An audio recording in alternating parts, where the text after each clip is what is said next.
Kita tampilkan ngono lho Mas MC Ludruk ya. Budi sing dalu. Nah iki ya bansi Mas sing kasih teko ki engko. Oh iya, masyarakat Jambu. Wonten sinden kondang Jawa Timur ini. Suaramu kurang gandem base tambahi. Yo. Nah. Wonten diajeng. Kurang guyu saiki. Oh, nah. Wonten sinten menika sinden ingkang kondang kaloko saking Jawi Wetan. Nah, tapi ya Mas ya. Monggo wonten diajeng. Ludruke diomone ludruke apa jenenge? Ludruk Sida Buyar Budaya. Aduh. Ora sedo main lho. Suwira tanggapan. Yuk, Mekar sana ya. budaya. Wonten diajeng Prabu. Rini. Sithik tok.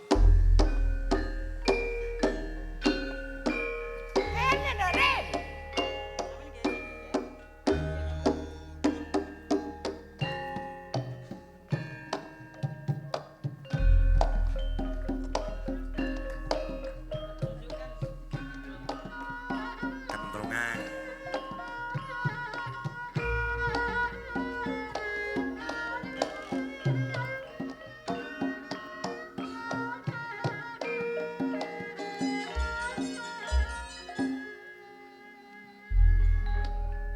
Cara ten ngrika nuwun sewu Pakde. Menika sampun di napa niku spoti dangdutan. Oh, mantap. Nggih, jula-juli dangdut to. Wis teko Surabaya. Surabaya. Biasane langsung parian. Langsung Gedhe wong digoreng guri gula Jawa rasane legi.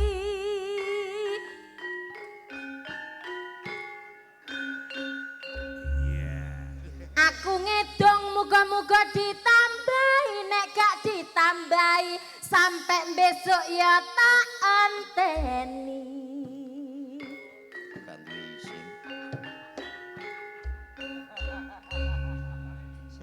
Pira-pira tak tampani.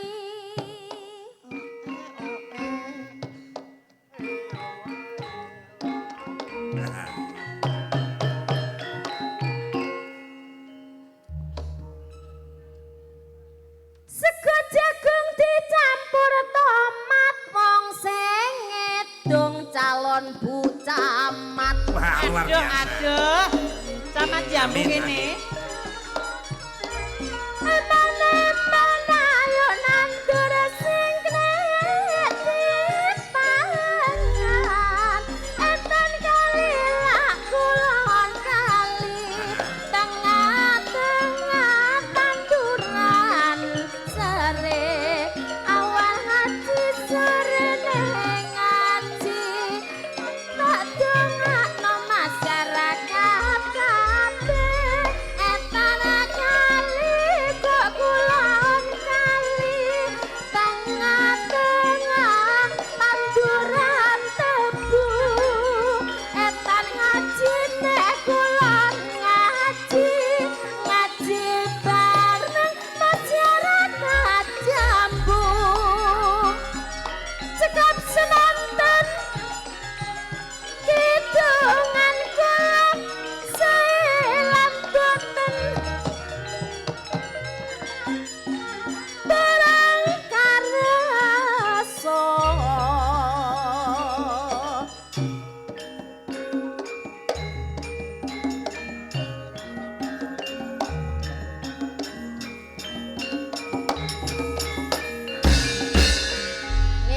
Ngene lho piantun Magelang iki nek wis isok ngiringi jula-juli luar biasa. Alhamdulillah. Kok Ini berarti ini kolaborasi antara Jawa Jawa Tengah Timur. karo Jawa Timur.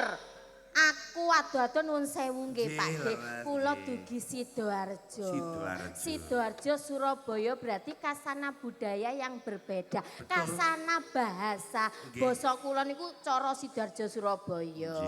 Nggih. Ini nyatane Surabaya, Jawa Tengah niku kita tetap membangun jadi satu karena budaya ini pemersatu. Leres Supados pemersatu bangsa kados bengi niki nderek mangayu bagyo anggenipun kitanan Nggih, Mas Fatan Maulana. Mas Fatan kalian Bunda Titik nggih menika nggih. ditanggapno wayang. Cara kejawen niku warisane nenek moyang, wayahe sembayang, minangka tatanan tatanan sarwa tuntunan. Nggih, bener. Sapa ngerti komet teko kene dadi tuntun-tuntunan? Amin. Lho kok Amin, amin amin, piye PC apa piye kok? Ya tegese kan tuntunan sing apik ngono Oh, lho. iya lah, kuwi Dadi iya. lek sing elek-elek iku dibuang, sing apik iku dilebokno pikiran karo ati. Iya, Lah iya. ya ngono. Nuwun sewu pelok barang pindah pelok barang Pak Oh De. iya, bela barang. Perkenalan yo. Masih aku teko Surabaya Proborini. Lah yo gak kabeh ngerti Probo. Ngono. Perkenalan no. Masih aku teko Medion, Teko ya gak Medion. kabeh wong ngerti. ke Manohara teko Medion. Mungkin lagi loh. Sebagai seniman kita harus apa? Berkenalan dengan budaya. Kok aku nembang nuwun sewu nggih, Pak. Nggih, monggo Mbak Prabu ini. Nuwun para sederek-sederek sedaya. Muni yo cangkemmu. Cangkemmu lho, Mas. Iya. Iya. Ngono lho, Mas.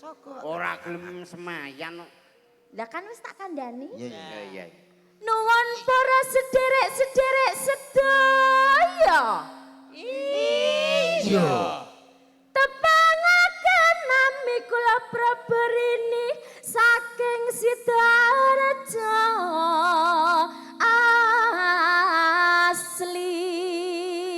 asli. Sumangga sesarengan antara panuwun telepan nyuwun marang Gusti Kang Maha Suci lumantar kaberkahan iki. Mugi-mugi panjenengan sami pinaringan kawilujengan. Pinaringan bagas kuarasan. Pinaringan rejeki ingkang kathah barokah amin Allahumma.